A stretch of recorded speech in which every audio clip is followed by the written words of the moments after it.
오늘 아침 뉴스 연구소. 오늘 아침 뉴스의 맥을 짚어드리는 시간 뉴스연구소, 오늘도 두 분의 연구위원 함께합니다. CBS 김광일 기자, 뉴스톱 김준일 대표, 어서 오십시오. 안녕하세요. 이제 모두가 추모하고 있습니다. 깊이 이 사망자들을 애도하고 있고 가족들을 위로하고 있고, 다시는 이런 참사가 벌어지면 안 된다라는 생각으로 이제 직접적인 원인은 뭐였고 구조적인 원인은 뭐였는가를 찾는 작업도 한창 진행 중이죠. 경찰에서 수사를 본격화하고 있습니다.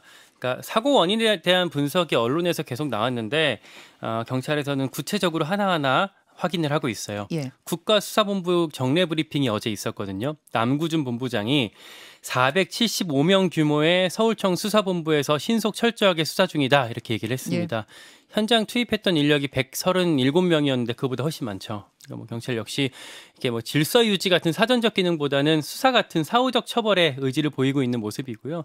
참사 현장에 대한 수사 상황을 먼저 볼게요. 네. 골목에 CCTV가 엄청 많았대요. 50대가 그래서 이미 확보가 됐고요. 네. 소셜미디어에 뜬 영상도 정밀 분석 중이고, 목격자, 부상자 총 44명을 조사했고, 어제는 국과수랑 같이 현장에 대한 감식도 다 나갔다고 합니다. 제가 이제 직접적 원인과 구조적 원인 두 가지 트랙 이야기했는데, 경찰은 이제 직접적 원인은 뭐였는가 이 부분을 규명하려고 노력하고 있는 거군요. 예, 그렇고요.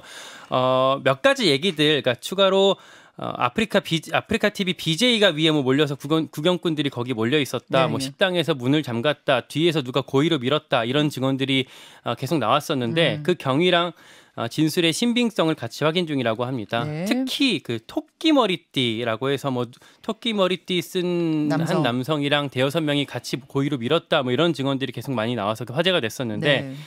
뭐 이거는 맞다면 뭐 최대 과실치사나 미필적 고의에 의한 살인 혐의까지 적용이 가능하다. 뭐 이런 법조계 일각에서 얘기들이 나오고 있어요. 다만 그거는 의도성이나 인과관계에 대한 명확한 입증이 필요한 부분인데 이게 쉽지 않을 것 같고요. 무엇보다 이런 사고에 있어서 개인에게 좀 떠넘기는 그런 뭐 생각도 할 수 있는데, 구조 얘기가 가려지지 않을 수 있도록 중심을 좀 잡아야 될 것 같습니다. 그렇죠. 김준희 대표. 네. 이건 전체적으로 보면은 지금 뭐 먼저 이제 뭐 그 사람에 대해서 좀 수사를 얘기를 하면은 김광희 기자가 얘기를 했지만은 너무 많은 인파가 모였고, 네. 이게 이제 CCTV 같은 경우에는 그 소리가 안 들리잖아요. 그리고 소리가 들린 거는 현장에서 촬영한 사람인데 이거를 다 촬영한 것도 아니고 조각조각을 맞춰야 되는 거거든요. 그럼 그 많은 사람들 중에서 정말로 몇 명이 특정될 수 있을 것인가. 그 사람이 미러를 하는데 그건 누구는 위로라고 또 뭐 했다고 하는 사람도 있고, 뭐 그래서 뒤로도 있고, 뒤로도 있는 것 있고, 같더라고요, 예, 소리가. 그래서 그 부분이 정말로 이제 규명이 될 수 있을 것인가에 대해서 상당히 의문이고, 이제 뭐 방금 앵커도 얘기하고 김광희 기자도 얘기했지만 이제 구조적 원인에 대해서 이제 경찰이 어디까지 수사를 할 것인가인데, 이게 문제가 좀 복잡한 게 경찰 책임론이 너무 커요, 이 사안에 대해서. 예를 들면은 지금 방범용 CCTV가 있고 경찰이 그걸 들여다보는데, 지금 나오는 얘기가 그러면 그 CCTV를 보고 인파가 모이는 거를 보면서 당장 그때 당시에 현장에서 경찰이 조치를 했어야 되는 거 아니냐, 이런 책임론이 하나가 이제 나오는 거가 있어요. 그러니까 우리 왜 골목마다 있는 예. 그렇게 막 동그란 것이 막 사방팔방 돌아가는 그 CCTV. 그렇죠. 그 CCTV는 24시간 두 군데서 볼 수 있답니다. 경찰이 볼 수 있고 구청에서 볼 수 있답니다. 예. 계속 실시간 모니터링을 하게끔 돼 있답니다. 그러면 전날에 그 골목이 붐볐던 것도 봤을 거고, 그날 뭐 오후 저녁 때 계속 붐비는 거 봤을 거고, 사고 당시에도 봤을 거고. 그러니까요. 그런 얘기가 남는 거죠. 그리고 전날에 사고 많이 났고 당일에도 뭐 8시부터 해가지고 거기가 혼잡하고 교통 정리를 뭐 민간인이 하고 있고 뭐 이런 것까지 다 봤을 텐데 그거를 책임론을 물을 수 있느냐, 이건 문제가 있고, 지금 전체적으로 보면은 지금 책임에 대해서 떠넘기기 아니면 진위 공방이 있어요. 대표적인 게 지금 지하철 무정차 관련해서요. 예. 어제도 간단히 말씀드렸는데 이태원역 1호선 출구가 1번 출구가 딱 그 골목하고 만나거든요. 그래서 거기만 안 나오게 했어도 이게 사람들이 빠지는데 훨씬 더, 왜냐면 지하철에서 올라오는 데만 2-30분 걸리니까 어마어마하게 많은 인파가 거기 이제 병목 현상의 원인으로 지적이 됐는데, 이거와 관련해서 지금 서울교통공사는 참사가 일어난 지 1시간 뒤인 11시 11분에 경찰이 요청을 했다라는 거고, 서울교통공사, 그러니까 지하철 쪽. 예, 지하철 쪽 쪽은. 얘기는 사고가 난 뒤에서야 우리는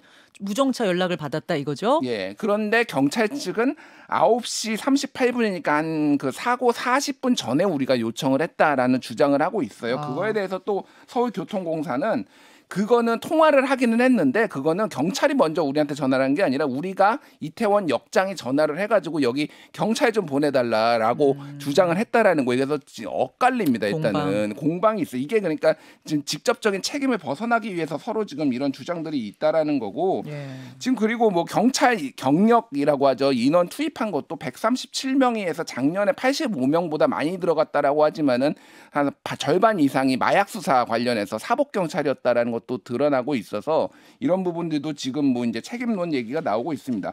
특히 이제 그 용산구청 같은 경우에는 이거에 대해서 직접적인 책임이 있는데 어제 이제 용산구청장이 그 참사 이제 참배로 와가지고 취재진을 만나서 이건 축제가 아니다. 축제면 주최 측이 있고 내용도 있어야 되는데 이거는 하나의 헬로윈데이는 하나의 현상이다 얘기를 하고 우리는 할 수 있는 거 다 했다라고 해서 이것도 또 이제 좀 논란이 되고 있거든요. 그래서 용산구청에서 이제 그 전에 이제 뭐 이틀 사흘 전에 대책회의를 했는데 그 대책회의에서 이런 인파와 관련해서는 지금 대책이 없었고 그리고 경찰이 작년에나 재작년에는 다 참석을 했는데 이거와 관련해서 올해는 경찰이 참석을 안 했다라는 거예요. 지금. 잠깐만요. 그러니까 27일에 용산구 부구청장이 주재하는 안전대책회의가 열렸거든요. 예. 열렸는데 여기에 용산구랑 경찰이랑 같이 한 게 아니었어요? 저는 같이 한 걸로 알고 있었는데 이 부분은 조금 확인이 필요합니다. 그런데 중요한 건 어찌 됐든 안전대책회의는 열렸는데 여기서 교통통제라든지 뭐 경찰력은 얼마나 배치할 거라든지 이런 부분은 아예 논의가 안 됐다는 거잖아요. 예, 경찰 쪽도 참석을 했는데 그런 중요한 문제가 이제 논의가 안 됐다라는 거라서 그것도 이제 추후에 좀 들여다봐야 되는 그런 상황들입니다. 지금 계속 나오는 얘기가 주체 없는 행사였기 때문에 뭐 누군가 먼저 그걸 제시하지 않을까. 용산구청에서도 그 어떤 안전대책을 경찰이 먼저 통보하지 않아, 이렇게 짜달라고 통보하지 않았고 경찰에서도 용산구청에서 그런 통보가 없었기 때문에 우리가 준비하지 않았다 이렇게 계속 가는 거잖아요. 근데 그러면서 누구 하나 좀 적극적으로 더 해줬으면 좋지 않았겠냐 이렇게 생각할 수가 있는데 어제 제가 경찰 라인에 이제 경비 안전 쪽 담당하고 있거나 했던 이제 뭐 실무급 책임자나 아니면 고위급까지 취재를 해봤더니 그런 얘기들을 전현직 취재를 해봤더니 그런 얘기들을 하더라고요.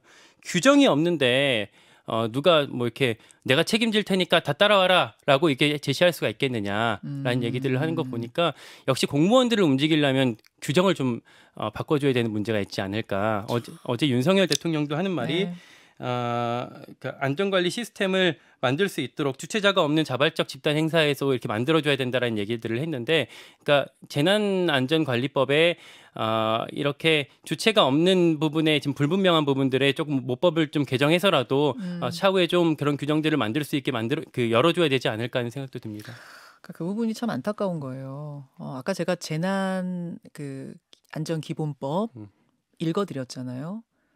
국가와 지자체는 이라고 분명히 써 있어요. 국가와 지자체는 국민이 위험에 빠지지 않도록 할 의무가 있다. 이제 큰 법은 있다는 건데 다만 주최 측 없는 축제는 누구라고 규정이 안 돼 있기 때문에 서로 그냥 나 몰라라 하고 있었다는 셈이 돼요 지금. 그럼 이제부터는 딱 찍어서 김광일 너, 김준일 너 이렇게 정해줘야지 하겠다라는 게 돼버리는 참 어떻게 보면 씁쓸합니다. 그러니까 다만 이게 그렇게 되면 과잉입법 문제, 뭐 행정력을 또 과도하게 투입하는 문제들도 있기 때문에 이걸 좀 이참에 좀 공론화를 시켜서 어느 정도까지 그 기준을 세워야 될지를 좀 마련해야 될 것 같습니다. 좀 정확하게 말씀드리면 10월 27일에 열린 그 헬로윈데이 긴급 대책회의 같은 경우에는 작년이나 뭐 이전에는 용산 경찰서장과 용산 소방서장 그리고 구청장이 다 참석했는데 올해는 부구청장 그리고 용산 경찰서장 등은 참석을 안 했다. 구청장도 참석을 안 했다. 그래서 조금 좀 긴밀하게 협조가 안 된 거 아니냐 뭐 이런 지적이 있었다는 거죠. 과장급에서 참석을 했습니다. 예, 실무자급 회의였다 이제 이런 얘기인 거군요. 어쨌든 뭐 중요한 건 누가 참석했느냐보다도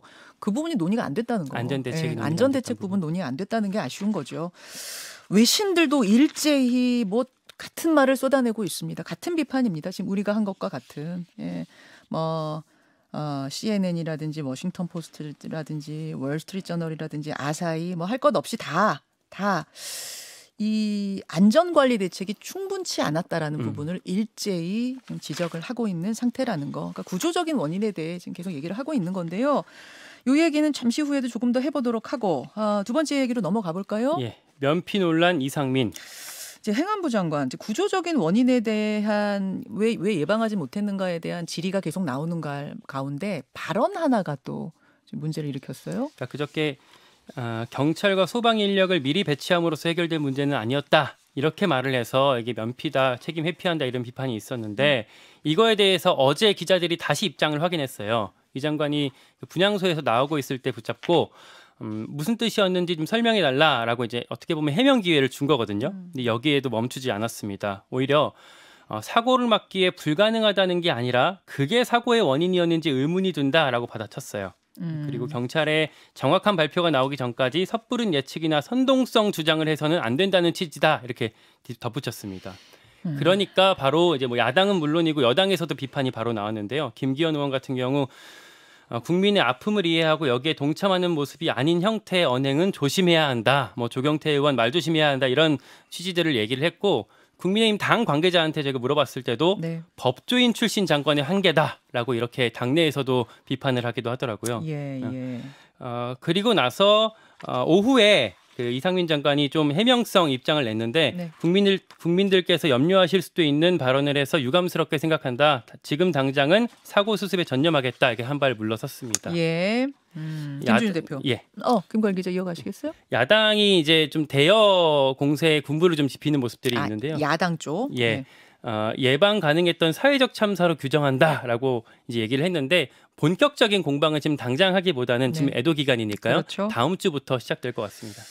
자, 그러니까 대표. 이상민 장관이 굳이 왜 이렇게 지금 뭐 애도 기간이라고 하는데 이렇게 연예 논란을 일으키나라고 하면 아까도 얘기했지만 법조인 출신이라고 해서 그런 지적도 있는 것도 사실이거든요. 예를 들면 이게 이제 책임론의 법적 책임을 지지 않기 위해서 여러 이제 설명을 하다 보니까 그런 문제가 이제 좀 발생한다 이런 얘기도 있어요. 그런데 참 아다르고 어다른 것인데. 그러니까요. 예. 그래서 뭐 지금 이런 얘기에 대해서 정확한 경찰 수사가 나오기 전까지는 섣부른 예측이나 선동적 정치적 주장을 해서는 안 된다라고 얘기를 했는데 그럼 지금 원인을 이 방송도 뭐 다른 방송도 다 얘기를 하면 언론이 얘기를 하면 이게 나 선동적 정치적 주장이냐 이런 반론이 지금 제기될 수밖에 없거든요. 그러니까 다양한 이야기들 왜 지하철은 그렇게 갔어요? 왜 이랬어요? 저랬어요? 이야기를 하는 가운데 우리가 중지를 모아서 대안을 마련해야 되는 건데 그러면은 결과 딱 나올 때까지는 아무 말도 하지 말라는 것인지 뭐 이야기하면 그게 다 가짜 뉴스가 되는 거. 뭐 가짜 뉴스는 절대 퍼뜨려서는 안 됩니다만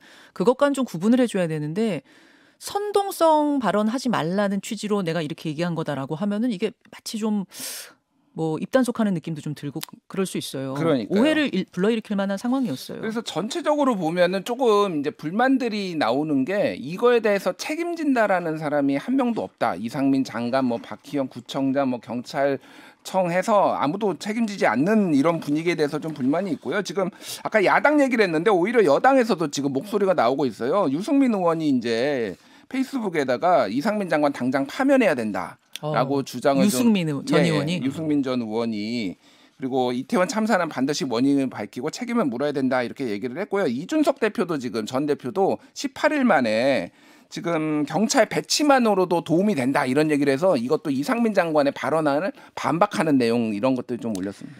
자, 마지막 뉴스는 용산구 이태원 이야기는 아니고 경북 봉화로 갑니다. 예, 광산 매몰 일주일째.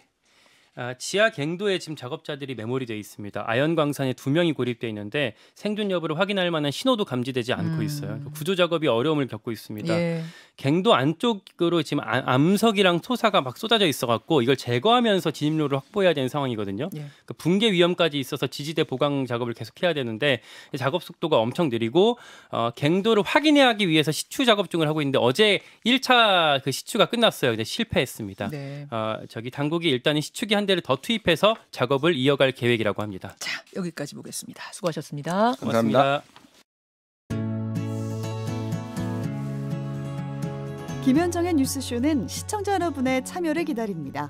구독과 좋아요, 댓글 잊지 않으셨죠? 알림 설정을 해두시면 평일 아침 7시 20분 실시간 라이브도 참여하실 수 있습니다.